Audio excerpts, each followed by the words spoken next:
Hello students, जैसे कि आप सभी को पता है कि हम कौन सा टॉपिक कर रहे हैं, क्लासिफिकेशन ऑफ रेशो। हमने 2 कर ली हैं, थर्ड हमारा टॉपिक है classification of ratio according to importance. कि इम्पोर्टेंस के बेस पर हमने जो रेशो है उसको क्लासीफाई करना है। देखो, जैसे कि बिजनेस में हमारे पास बहुत सारी रेशो है, कुछ हमें बहुत ही इंपॉर्टेंट होती हैं, कुछ हमें उसके कंपेयर में कम इंपॉर्टेंट होती है। ठीक है, तो उनकी इंपॉर्टेंस के अकॉर्डिंग उनको 2 भागों में बांट दिया गया है। ठीक है, primary ratio and secondary ratio. ठीक है, इससे रिलेटेड सबसे पहले British Institute of management has recommended the classification of ratio. सबसे पहले इसके बारे में किसने कहा था? ब्रिटिश इंस्टीट्यूट ऑफ मैनेजमेंट ने कहा था क्लासिफिकेशन अकॉर्डिंग टू इम्पोर्टेंस, कि इम्पोर्टेंस के अकॉर्डिंग इसके क्लासिफिकेशन करो फॉर इंटर फर्म कंपैरिजन। किसके लिए कहा था उन्होंने? For inter firm. इंटर मतलब 2 फर्म के बीच में कंपैरिजन करने के लिए जो रेशो यूज़ की जाती है उसको 2 भागों में बांट दो, एक प्राइमरी एक सेकेंडरी। ठीक है, और इंटर फर्म कंपैरिजन प्राइमरी और सेकेंडरी। ठीक है, primary ratio is one which is of prime importance, जिसकी सबसे ज़्यादा इंपॉर्टेंस है। ठीक है, उसको प्राइम रेशो कहते हैं। और सेकंड जैसे कि return on capital employed, return on capital employed, हम जितना भी हमने अपने बिजनेस में पैसा लगाया हुआ है उस पर कितनी रिटर्न है, ये तो हमारा प्राइम रेशो हुई ना। और इस रेशो को सपोर्ट करने के लिए हम जो और रेशो यूज़ करते हैं, ठीक है, उसको हम सेकेंडरी रेशो कहते हैं। ठीक है, समझ के? Relationship of operating profit to sale, operating profit to sale, ये सपोर्ट कर रही है। हमारा मेन मकसद तो यही है ना, रिटर्न ऑन कैपिटल एम्प्लॉयड। और relationship of sale to total assets of the firm. ठीक है, इसी को ही मैं आपको थोड़ी सी रेशो आपसे डिस्कस करूंगी।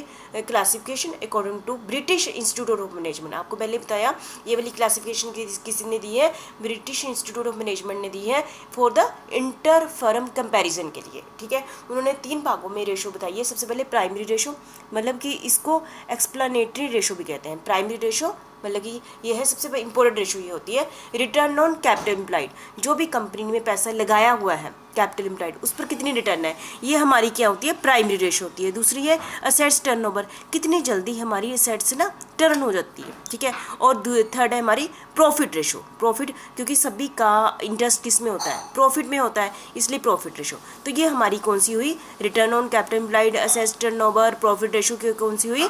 प्राइमरी रेशो हुई। ठीक है, और secondary ratio, secondary performance ratio कौन सी हुई? जो प्राइमरी रेशो को क्या करती है? सपोर्ट करती है, उसको हम क्या कहते हैं? Secondary performance ratio. जैसे working capital turnover, working capital कितनी बड़ी टर्न होगी, जितनी ज़्यादा टर्नओवर हुई होगी इसका मतलब उतना अच्छा है।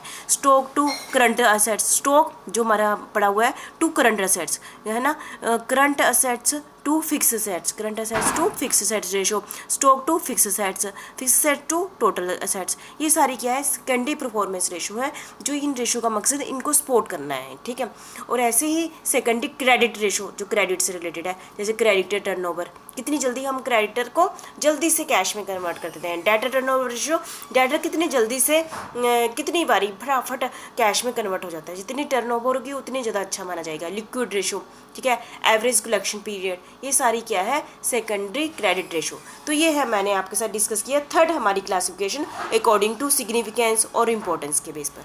ठीक है, ये किसने दी थी? सबसे फिर से एक रिवीजन कर दूं, the British Institute of management ने किया था फॉर इंटर फर्म कंपैरिजन के लिए ये वाली रेशो आई थी। ठीक है, थैंक यू वेरी मच।